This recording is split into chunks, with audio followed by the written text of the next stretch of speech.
planets, the heavenly bodies. Boom, boom, shake, shake, and drum in the sing. Buboy! Ligpitin mo na nga yung mga gamit mo sa school. Pag dumating si Tita Auring, tapos nakita yan, nako, papagalitan rin ako niyan. Nako! Sira na tong pencil case ko yata. Kailangan i-repair na. Kay Ate Bel sana. Kaso lang, ang layo ng bahay puting-ting. Kailangan ko pa mag-review eh. Ate, ano yun? Ano na magdadala kay Ate Bel? Sigurado ka? Opo, please.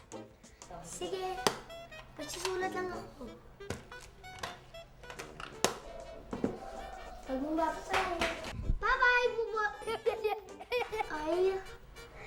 Ay, salamat. Makaka-review na ako.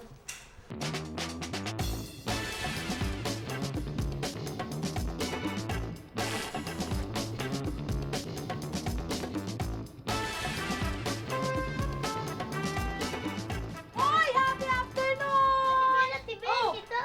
Wow! Hindi ka masyado excited, ha? Ano ba to? Ate Bel, hindi po talaga ito sira.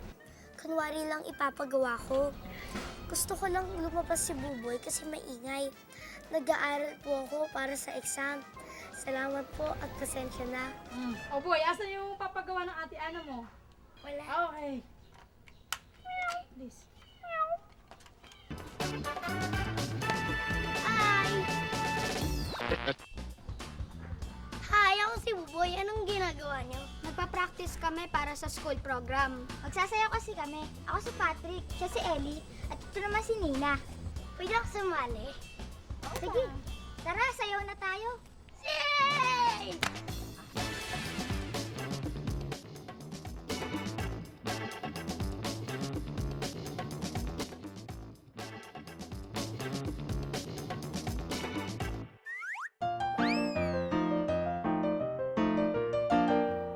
Nag-iimbak ng pagkain, naglilinis ng bahay, nagpapakain ng mga batang langgam. Ganito ang eksena sa aming lungga araw-araw. Dahil kaming mga langgam, kilala sa kasipagan, walang oras na sinasayang. Gusto kong kumilos ang lahat para sa paghahanda sa paparating na bagyo. Siguraduhing matibay ang mga pugad at sapat ang nakaimbak na pagkain. Opo, mga inang-ina! Ay, nako! Bahala kayo! Basta ako, maglalaro!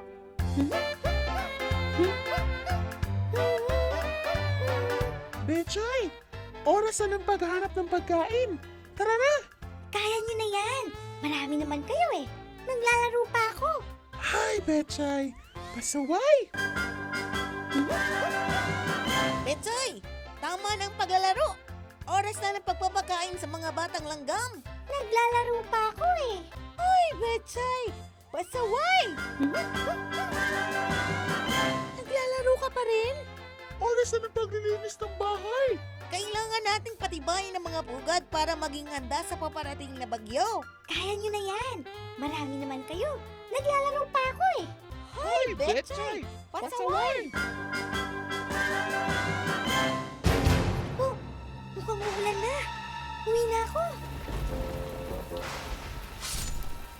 Bakit hindi ako pwedeng pumasok? Dito rin ako nakatira! Nababasa na ako ng ulan at nagugutom. Kakausapin ko ang inang Reyna. Patawad po, mahal na inang Reyna. Hindi ka nakiisa sa mga gawain sa mga takda nitong oras. Kaya ngayon ay oras ng kaparusahan, Betchay.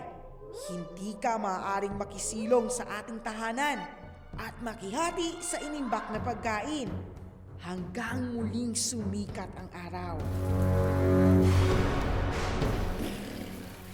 Ang lamig at gutom na ako. Mula noon, hindi na muling nakita pa si Betchay, ang langgam na pasaway. Dahil ang dating pasaway, ngayon, isang huwarang langgam. Hep, hep, hep!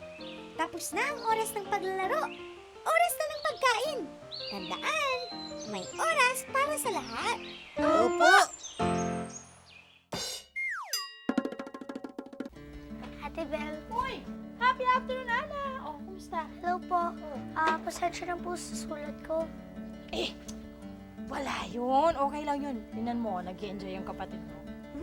Sabi ko po, bilisan niya. Kasi ba, dumating na si Tita Auring galing sa palengke. Pupoy, hindi ka na nga dito. Bakit ang tagal mo? Di ba sabi ko, bumalik agad? Nagsasayaw kami eh. Buboy, baka dumating na si Tita Auring. Bakit ba lagi mo akong pinapagalitan? Uy, nako.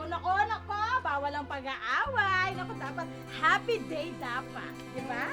Si ate po kasi lagi akong pinapagalitan. Ming! Hayaan mo na. Nainis kasi ako kay Buboy, Ate Bel. Hindi niya kasi maintindihan na kailangan sumunod kami sa bilin ni Tita Auring para hindi siya mahirapan na mag-alaga sa amin. Tsaka, para hindi mag-alala si Mama. Bakit naman mag-aalala yung mama mo? Kasi kapag mababa grades ko, kasi hindi ako naka-review, basta ganun yun. Ay, alam mo ikaw, ang tawag lang dyan, pressure. Napipressure ka lang.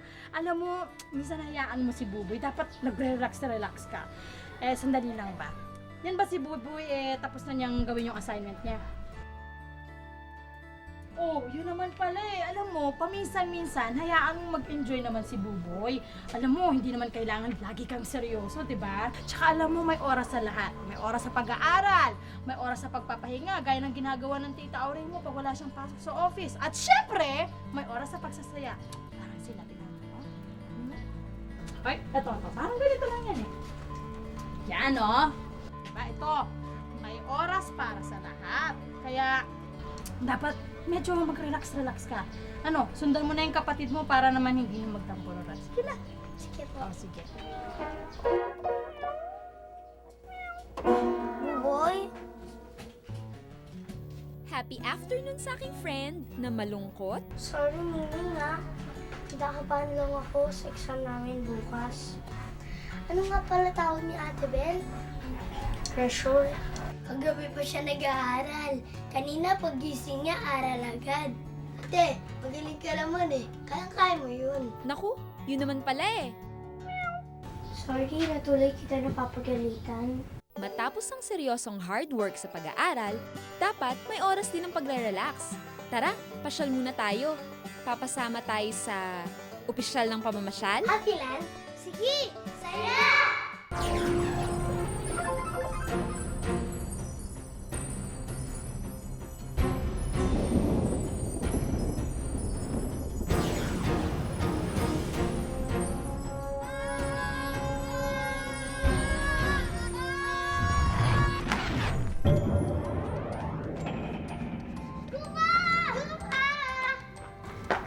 Ay, nakakatuwa! Mas marami na akong isasama sa siyensya.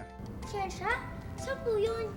Sa dulong lupain ng Happyland, doon matatagpuan ang maraming imbensyon. Wow, exciting! Anong meron ngayon? Pag ulan ng mga tala, mapapanood daw ng madla. Tama! Tara na, tara na!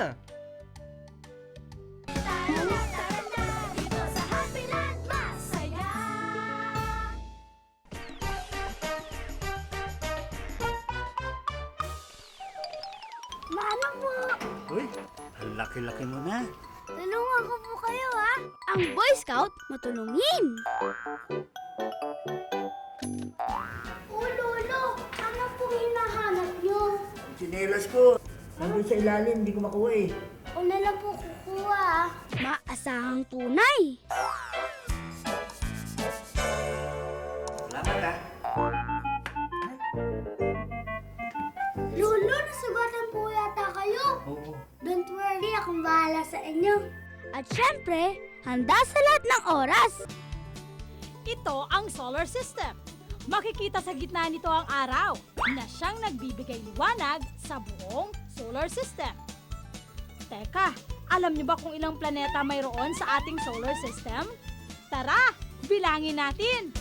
ang pinakamalapit na planeta sa araw at pinakamaliit din, ang Mercury. Isa. Ito naman ang pinakamaliwanag, ang Venus. Dalawa. O eto, nakikilala nyo ba ang planetang ito? Ito ang planetang tinitirhan natin, ang Earth. Tatlo. Ito naman ang Mars, na kilala sa tawag na Red Planet. Apat. Jupiter, ang pinakamalaking planeta sa solar system. Lima. Ang planetang sikat dahil sa magandang rings na nakapalibot sa kanya, ang Saturn. Anim. Ang pangatlong pinakamalaking planeta sa buong solar system, ang Uranus. Pito. At ang pinakahuli at pinakamalayong planeta mula sa araw, ang Neptune. Kaya ito rin ang pinakamalamig. Walo. May 8 planeta. Aba, tama! Sige nga, bilangin natin ulit ang mga planeta. Isa, dalawa, tatlo, apat, 5, 6, 7, 8. 8 planeta ang makikita natin sa solar system. Ang galing ninyong magbilang! Ellie, Patrick, Nina, nandito rin kayo? Who are you calling? Kami ang magkakapatid na henyo. Ako si Protonto, ang leader sa aming tatlo. Umayos na kayo mga pwesto. Baka hindi pa natin mapanood ang meteor shower. Hey, relax there, brother. Chill. Pasensya na kayo. Ganyan yan pag excited. My name is Select Tronto. Ito naman ang kapatid ko, si Neutronto. Tahimik lang pero matalino rin. Ganyan ka ni-review ko kanina, Buboy.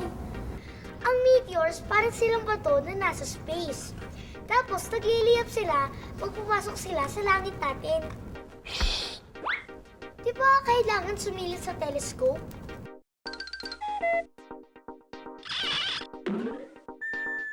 My sister is correct. Kahit mata lang ang gamit natin, makikita pa rin natin ng meteor shower. Gagamit ka lang ng telescope kapag gusto mo silang makita ng malapitan. Ano ba? Sinabi huwag maingay!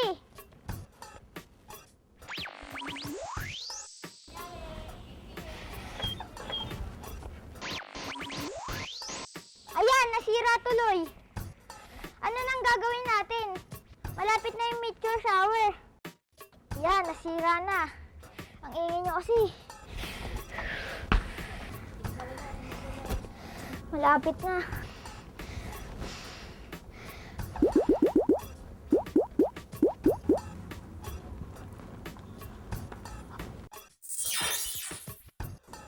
Yan, ayos na. See? I told you. Hello Happy Kids! May nag-email ulit sa akin. Ano kayang tanong niya? Tara, basahin natin. Bulatelino, bakit kumikislap ang mga bituin? Madali lang yan. Ipaliliwanag ko sa inyo. Kahit gabi, maliwanag pa rin. Bukod kasi sa buwan, nagbibigay liwanag din ng mga bituin o stars sa kalawakan. Nako, magugulat kayo. Dahil ang totoo, isang napakalaki, napakaliwanag at napakainit na bola ng gas ang isang bituin. At alam nyo bang ang araw natin ay isang halimbawa nito? Tama ang narinig nyo, ang araw ay isang bituin. Ito ang pinakamalapit na bituin sa ating mundo. Pero paano ba nabubuo ang isang bituin? Nagsisimulang mabuo ang isang bituin mula sa alikabok at gas sa kalawakan. Milyong taon ang lilipas bago ito maging isang dambuhalang bola ng nag-aapoy na gas. Dahil sa pagbabanggaan ng mga gas sa loob nito, umiinit ang bituin hanggang boom! Ang napakainit na gas na lumalabas sa bituin ang siyang nagsasabog ng liwanag sa kalawakan. Pero bakit kumukuti-kutitap ang mga stars? Sa pagpasok ng starlight sa mundo, iba't ibang layers ng hangin ang madaraanan nito, kaya nag-iiba-iba rin ang direksyon ng liwanag. Ito ang dahilan kung bakit tila kumukuti-kutitap o nagtutwinkle ang mga bituin. O ayan, marami na naman kayong natutunan ha. Paano mga bata? Hanggang sa susunod! Anong tanong? Sabihin niyo sa akin ako ay pitulong. See? I told you. Just don't panic. Ay, ayan na! Falling stars! Ayun na, falling stars! Ganda ka! Isa pa yun! Ang ganda! Ang ganda, oh! Ang laki! See, with my telescope, I learned a lot from the meteor shower. Well, madami rin kami napanood kahit nakaupo lang at nagre-relax. Hay! Kamangha-mangha talaga ang kalikasan. Winner! Ang galing, di ba, Buboy? Ang saya! Nag-iilaw!